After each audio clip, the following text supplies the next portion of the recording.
आज हम लोग पढ़ेंगे प्रतिशत। प्रतिशत जो है वो दो शब्दों से मिलकर बना है। कितने शब्दों से मिलकर बना है? दो शब्दों से।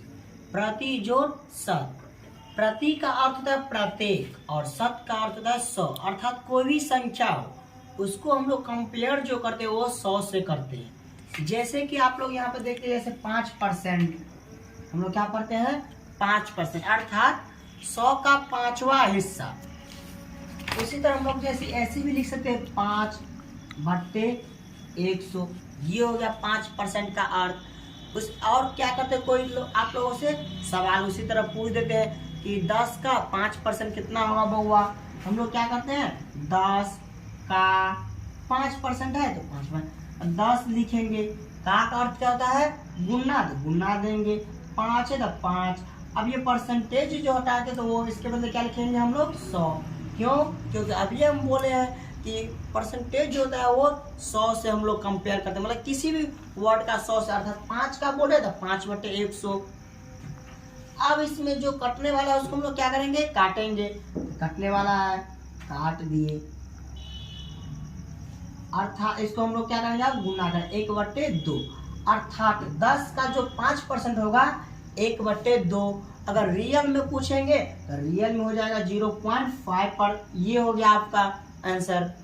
और अब हम लोग पढ़ेंगे बोर्ड मास। बोर्ड मास पढ़ने से पहले हम लोग क्या करेंगे? बोर्ड मास का अर्थ समझेंगे। बोर्ड मास का जो अर्थ होता है बी फॉर क्या होता है? ब्रैकेट। और ब्रैकेट जो होता है वो बहुत सारे होते हैं, 3-4 प्रकार के। जैसे हम लोग मध्यम कोष्ठ, बाहरी कोष्ठ, छोटी कोष्ठ, रैखिक कोष्ठ, ये सब पढ़ते हैं।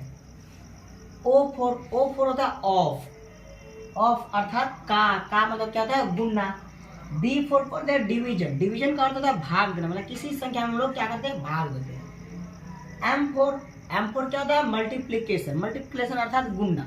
इसका और मल्टी दोनों सेम है, लेकिन इसमें करते क्या है? पहले का काम करते हैं।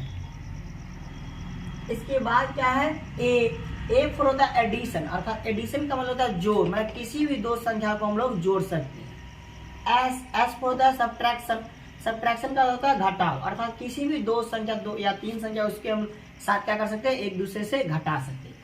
अब बात आता है कि इसमें हम लोग किसका काम पहले करेंगे, किसका काम बाद में करेंगे। तो बोर्ड मास में जो होता है वो सबसे पहले हम लोग क्या करते हैं? ब्रैकेट का काम करते हैं। लेकिन ब्रैकेट में भी किसका काम करते हैं पहले? तो उसमें आप क्या करेंगे? चिन्ह पे डिपेंड पड़ता है। चिन्ह में तो सबसे पहले हम लोग चिन्ह में किसका काम करेंगे? का काम करेंगे। इसके बाद किसका काम करेंगे? तो भाग का काम करेंगे। भाग के बाद काम किसका करेंगे? गुना का करेंगे। गुना के बाद किसके काम करेंगे? जोड़ का करेंगे। और जोड़ के बाद लास्ट में क्या करते हैं हम लोग? गुना करते हैं। तो आज हम लोग क्या करेंगे? इसी बोर्ड मास पे सॉल्यूशन करते हैं हम लोग। जैसे कि यहाँ पर देखते हैं 8 + 5 × 3 का 5 + 2। अब इसको हम लोग को क्या करना है? बनाना। तो बनाने में हम सबसे पहले क्या बोले थे? पहले कोष्ठ का काम करते हैं। तो कोष्ठ में तो देख रहे हैं यहाँ पर कितने गुना भी है और जोड़ भी है। तो इसमें आप किसका काम करेंगे? तो सबसे पहले का काम करेंगे। इसको हम लोग कुछ नहीं करेंगे, 8 + 5 × अब का जो है किसके बीच में है? तो 3 और 5 के बीच में है। 3 और 5 का पहले काम करेंगे। तो 5 × 15 प्लस है तो प्लस, 2 है तो 2। फिर क्या करेंगे? कोष्ठ है तो कोष्ठ में पहले जोड़ का करेंगे, तो इसको कुछ नहीं करेंगे। 8 + 5। अब जोड़ते हैं 15 और 2 17, और इसके बीच में देख रहे कोई चिन्ह नहीं है, तो कोई चिन्ह अर्थात गुना का, गुन्ने यहाँ पे लिखेंगे 17। अब इसके बाद क्या करेंगे? दोनों को हम पहले गुना वाला काम करेंगे। तो 8 + 17 को 5 से गुना करेंगे तो कितना हो जाएगा? 85, तो लिखेंगे 85। अब इसके बाद क्या? जोड़, तो जोड़ते हैं। तो 8 × 5 = 13 के 3, 8 और यहाँ से लिखिए 9, तो 9, ये हो जाएगा 93। और यही इसी तरह से हम लोग किसी भी बोर्ड मास का इक्वेशन जो है उसका हम लोग सोल्यूशन कर सकते हैं। अब इसके बाद हम लोग पढ़ेंगे समीकरण। समीकरण में सबसे पहले हम लोग जानेंगे कि आखिर समीकरण कहते किसको।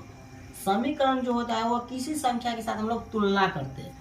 इसके एक्स्ट्रा क्या होगा? इसके तुलना, जैसे यहाँ पर दिया है 3x + 2 = 7, इसमें हम लोग क्या करते हैं?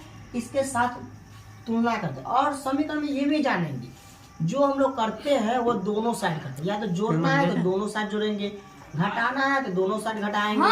मतलब जो भी कार्य करेंगे हम लोग समीकरण में, वो क्या करेंगे, दोनों साइड करेंगे, चाहे वो जोड़ हो चाहे वो घटा हो। और इसका पता होगा बराबर, क्या होता है, बराबर, मतलब ये जितना उतना ही ये। अब इसको हम लोग क्या करते हैं, सॉल्यूशन करते हैं। यहाँ देखते हैं 3x, अब ये प्लस में है तो इस साइड चला जाएगा तो क्या हो जाएगा, माइनस में, -2। अब क्या करेंगे हम लोग, घटाएंगे तो 3x बराबर 5।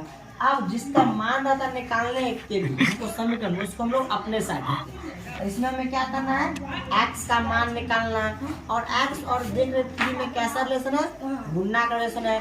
तो गुणा का रिलेशन का उल्टा क्या होता है, भाग, अर्थात x बराबर 5/3। ये हो गया आपका इसमें x का मान।